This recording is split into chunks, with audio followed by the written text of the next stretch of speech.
السلام علیکم۔ میری جاگیر کس نمبر 8 اسکلم مشی خان۔ مرتضیٰ حیرت سے اس کا پل میں تولا پل میں ماشا روپ دیکھ رہا تھا۔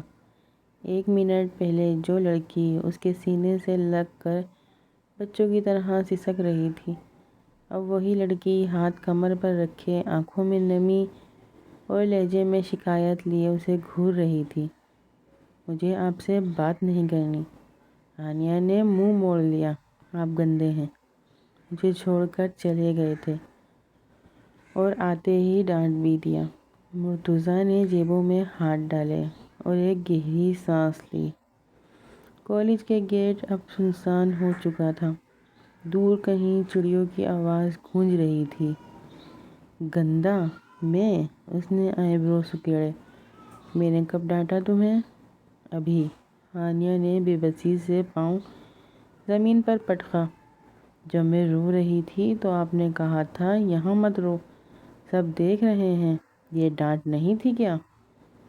اور اس دن بھی جب میں جھولے پر بیٹھی تھی تب بھی ڈانٹا تھا آپ نے۔ مرتضیٰ ایک قدم اس کے قریب آیا۔ اس کی نیلی آنکھوں میں ایک عجیب سا درد تیر گیا۔ میں ڈانٹ نہیں رہا تھا ہانیہ۔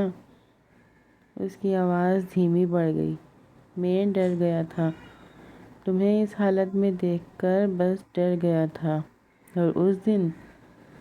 ہانیہ نے نم آنکھوں سے کہا۔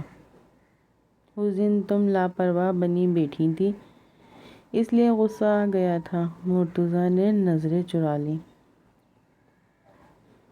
ہانیہ نے سر جھکا لیا۔ اس کے گال ابھی بھی بھیگے ہوئے تھے۔ شرمندگی کے باعث وہ مرتضیٰ کی آنکھوں میں نہیں دیکھ پا رہی تھی۔ تو اب کیا چاہتے ہیں؟ اس نے سرگوشی کی۔ کہ میں معافی مانگوں؟ نہیں، مرتضیٰ نے نفی میں سر ہلایا۔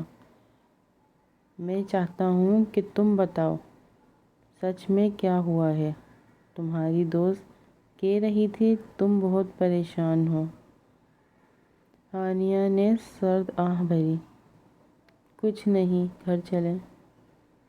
ٹھیک ہے، چلتے ہیں۔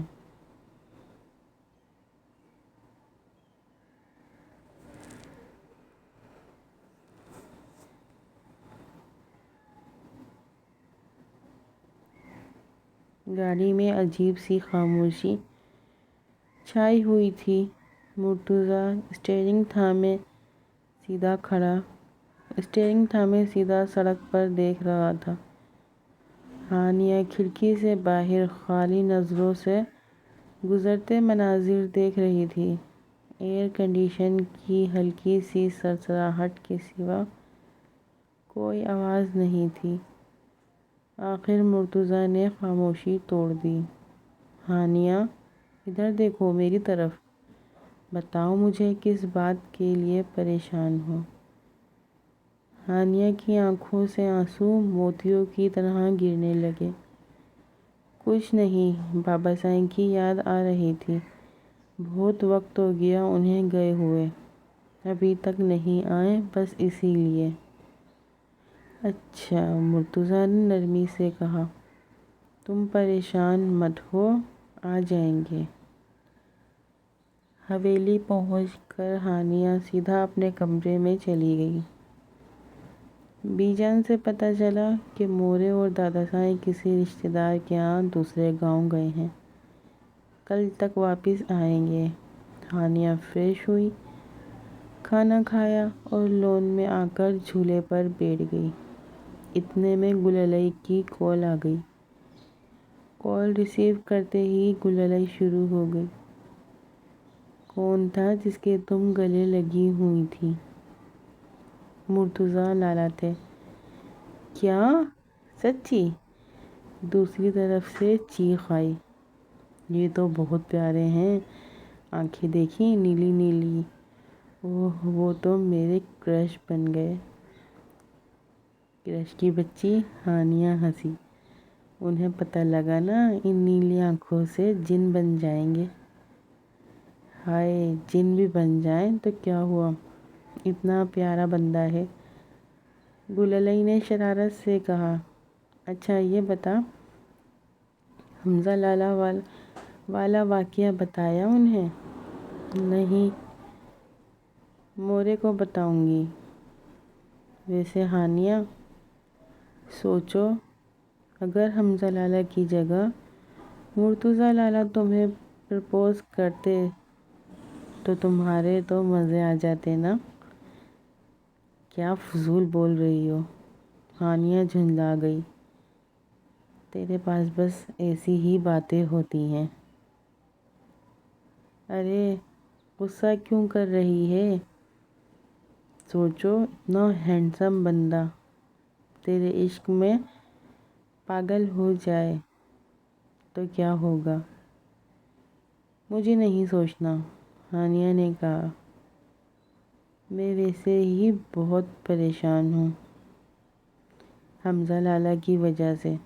سب کو پتہ چل گیا کہ وہ مجھے پسند کرتے ہیں تو کیا ہوگا؟ پھپھو سائیں تو مجھے ویسے بھی پسند نہیں کرتی۔ ہانیہ نے جھولے پر بیٹھے نظریں اٹھائیں تو سامنے مرتضیٰ کھڑا تھا۔ اس کی آنکھوں کی سرخی بتا رہی تھی کہ اس نے سب سن لیا۔ لالا آپ؟ ہانیہ کا سانس اٹک گیا۔ مرتضیٰ نے آگے بڑھ کر اس کا ہاتھ پکڑا اور گھسیٹتے ہوئے اپنے کمرے میں لے گیا۔ دروازہ زور سے بند کر دیا۔ لالا چھوڑیں، ہاتھ میں درد ہو رہا ہے۔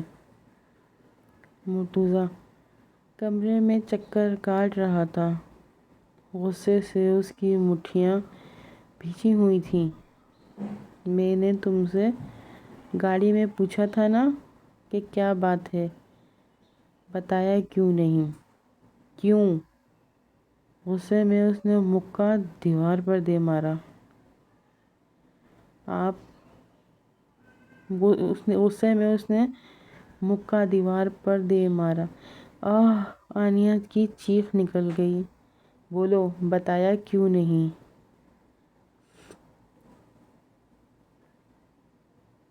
اسی لیے آپ بہت غصہ کرتے ہیں۔ ہانیہ رونے لگی۔ میں مورے کو بتا دیتی۔ ٹھیک ہے، مرتضیٰ دھاڑا۔ آج کے بعد تم حمزہ کے ساتھ کالج نہیں جاؤ گی۔ ہمیں بھی کوئی شوق نہیں ہے۔ آپ ہمیں چھوڑ کر گئے تھے اتنے سال۔ ہانیہ کا غصہ بھی ابل پڑا۔ اب ہم پر رعب جما رہے ہیں؟ وہ بھی لالا ہیں اور آپ بھی، سمجھے؟ کوئی حق نہیں آپ کو ہماری زندگی کا فیصلہ کرنے کا۔ اگلے ہی لمحے مرتضیٰ نے اسے دیوار کے ساتھ لگا دیا، بالکل قریب۔ وہ تمہارا لالا ہے اور رہے گا۔ اس کی آواز دھیمی مگر سخت تھی۔ اس کا کوئی حق نہیں تم پر، سمجھی؟ اور رہی بات میری تو میں تمہارا لالا نہیں ہوں۔ اس کی نظریں ہانیہ کے ہونٹ کے پاس بنے خوبصورت تل پر ٹک گئیں۔ انگوٹھے سے اس نے نرمی سے اس تل کو سہلایا۔ ہانیہ کی سانسیں تیز ہو گئیں۔ چھوڑیں ہمیں۔ تمہیں حق بتا رہا ہوں کہ کتنا حق ہے میرا تم پر۔ مرتضیٰ نے سر جھکایا اور اپنے ہونٹ اس کے ہونٹوں کے قریب لے آیا۔ فاصلہ بس چند سانسوں کا رہ گیا تھا۔ جاری ہے۔ میری جاگیر ناول کیسا لگا آپ لوگوں کو؟ چینل کو سبسکرائب کر لیں، لائک کریں، شیئر کریں اور کامنٹ میں اپنی رائے کا اظہار کریں۔ اتنی محنت سے لکھا جاتا ہے تو آپ لوگوں کی سپورٹ کی ضرورت ہے۔ آپ لوگ سپورٹ کریں گے تو میں موٹیویٹ ہوں گی، جتنا موٹیویٹ ہوں گی اتنا اچھا لکھوں گی۔ تو چینل کو سبسکرائب کر دیں۔ اللہ حافظ۔